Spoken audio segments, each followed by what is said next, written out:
All right, let's just jump right in. No long intros today because we are plunging straight into the dark, incredibly atmospheric world of folklore narratives. In this explainer, we're unpacking two seriously terrifying tales sourced from scary town Hindi. But, as you'll see pretty quickly, these are absolutely not your basic jump scare ghost stories. No, we're looking at complex narratives about morality, some really deep-seated grievances, and the downright horrific consequences of human greed. So let's head right into the shadows and see what's lurking. Okay, let's dive into this. Imagine you're a guy named Rohan. You're driving alone at night, and out of nowhere, your car breaks down on a pitch-black, totally desolate road. Suddenly, a mysterious woman approaches you, claiming her car is broken down too. But before you can even process what's happening, she drops this completely chilling threat. "My car is ruined. I will take out your heart." Boom. You suddenly realize you are definitely not dealing with a stranded driver, but an incredibly vengeful spirit.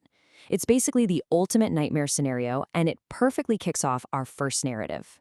So that brings us to section 1, the heart-stealing spirit, a terrifying encounter on a lonely road. But, this terrifying encounter really begs a crucial question. Why target the Manar Hospital Road? I mean, Rohan actually passes out from sheer terror right there, and it's literally only the nick-of-time arrival of his wife, Mira, and a neighbor armed with holy Gangajal that saves him. But again, why here? See, in regional folklore, spirits aren't really just wandering around randomly, right? They're usually tethered to the exact geographic coordinates of their deepest trauma. And on top of that, why specifically try to steal the victim's heart? This wasn't just some random act of ghostly malice. It was calculated. It was personal. Let's look at Section 2, the hospital's dark secret, uncovering the human monster. Now, what's really interesting about this slide is how it maps out the timeline of human greed that caused all of this. Because to really understand this supernatural monster, we have to look at the very real earthly tragedy that birthed it. 8 years ago, a newlywed couple got into a terrible accident on this exact same road. The wife manages to get her husband to Manohar Hospital, and get this, he was actually still alive. But here's where it gets incredibly dark.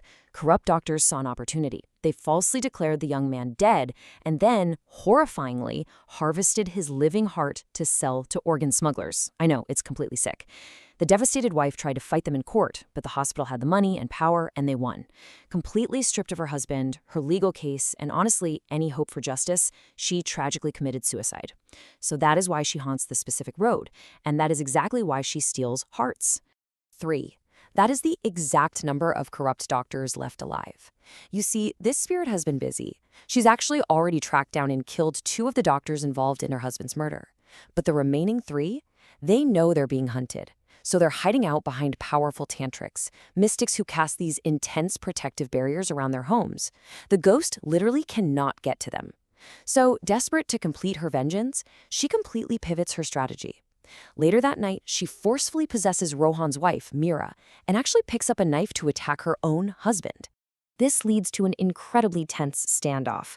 A tantric is called in, he corners the possessed Mira, and he actually threatens to burn the spirit to ashes using the Hanuman Chalisa prayer.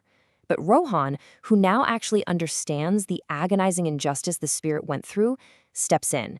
He makes a desperate plea. He asks her to leave his wife and swears to her that he will fight her legal battle for her. The spirit agrees, but she leaves him with a very strict warning. "I give you one chance. If you cannot get the doctors punished, I will return." Well, Rohan keeps his word. He takes up the case, finally gets those 3 corrupt doctors sentenced to hang, and ultimately brings that tortured spirit the peace she was completely denied in life. All right, moving on to Section 3, the hand-cutting witch, a village paralyzed by fear. We're shifting our focus over to the village of Hirajanj, on what absolutely should be a joyous occasion, the wedding day of a young woman named Meghna. Her father, Seth Dharmpal, and his friends Raichand and Gupta are all gathering. But instead of a celebration, they're met with this suffocating, truly terrifying atmosphere. The escalating horror is just undeniable. The village streets are completely dead and silent. Why? Because for years, this witch has attacked whenever a village girl gets married. The terror kicks off with Meghna's beloved pet dog being strangled. Then, Raichand and Gupta actually track the witch to a nearby home, only to find an entire household violently massacred on the floor. And while they're distracted by that gruesome scene, the witch strikes Meghna. Fulfilling her horrifying trademark, she completely severs the bride's hands and vanishes into thin air. And honestly, the most chilling part of the whole shebang, the entire village is so cowardly that no one even lifts a finger to try and intervene. And this brilliantly illustrates that fighting back actually requires some very specific supernatural detective work. I mean, who knew ghost hunting required so much meticulous evidence gathering, right? Step 1, Gupta spots a torn piece of the witch's sari caught on a snag right at the crime scene. Step 2, knowing the local folklore rules, they take that piece of fabric and wrap it tightly around a sacred Hanuman idol. Step 3 happens almost instantly. The captured spirit begins to scream in sheer agony, completely secured and trapped by the holy artifact. Now, they finally have her cornered, and they can interrogate her to find out exactly why she is committing these awful atrocities. Let's look at Section 4, A Zamindar's Cruel Debt, the tragic origin of a curse. Through their interrogation, they uncover a deeply tragic timeline. Years ago, this spirit was actually a living girl right here in this very village. Her father owed a debt to an incredibly cruel local zamindar, or landlord. To extract his revenge for the unpaid debt, the zamindar specifically chose the girl's wedding day to strike. He brutally murdered her father right in front of her, and then, in just a horrific act of mutilation, severed both of her hands.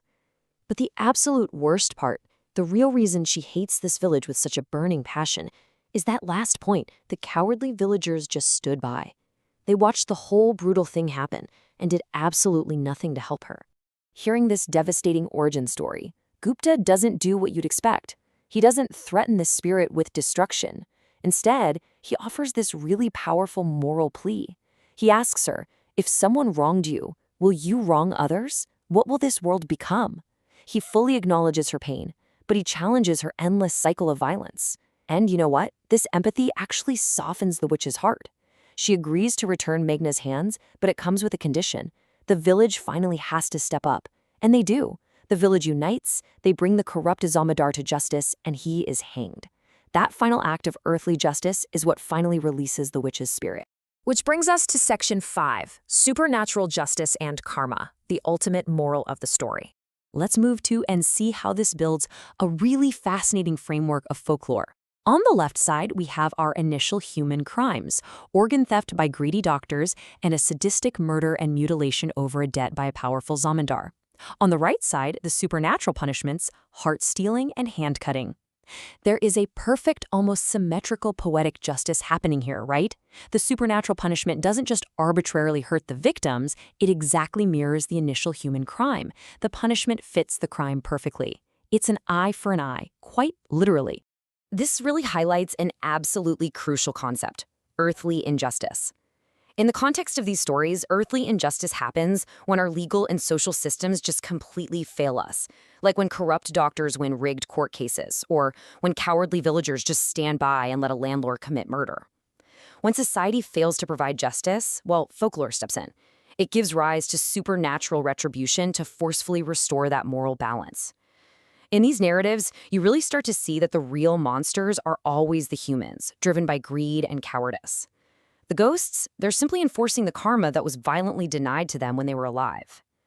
So, as we wrap up this explainer, I want to leave you with this final provocative thought. If the supernatural entities in our folklore are ultimately just a dark reflection of our own unchecked earthly injustices, then who are the real monsters among us? Are they the spirits haunting the dark roads, or are they the people walking around in the daylight who forced those spirits into existence in the first place? Definitely something to think about the next time you hear a ghost story. Thanks so much for joining me today, and keep questioning the stories around you.